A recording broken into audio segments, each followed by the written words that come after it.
যে কোনো কামিজের সাইড আর বাঁকা হবে না। গুরুত্বপূর্ণ এই কৌশলটি শিখে যদি আপনি কামিজের সাইড ফেরা সেলাই করতে পারেন।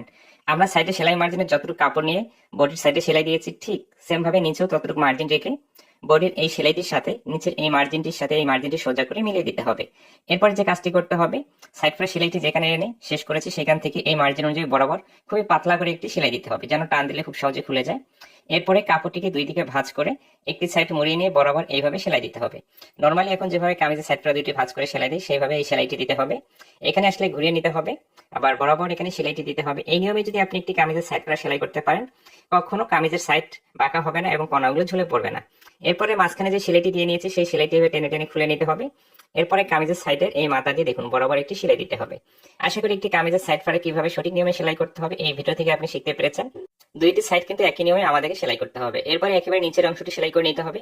ভিডিওটি যদি আপনাকে ভালো লেগে থাকে অবশ্যই বন্ধুদের মাঝে শেয়ার করবেন, লাইক ও কমেন্টের মাধ্যমে আপনার মতামতটি জানিয়ে যাবেন। সেলাইটি কমপ্লিট করে নেওয়ার পরে আপনাকে ফিনিশিংটি আমি দেখিয়ে দিচ্ছি। দেখুন কত সুন্দর ফিনিশিং হয়েছে। এই নিয়মে অবশ্যই আপনি যে কোনো কামিজের সাইড ফাড়ে সেলাই করবেন, কখনো বাঁকা হবে না, গ্যারান্টি দিচ্ছি।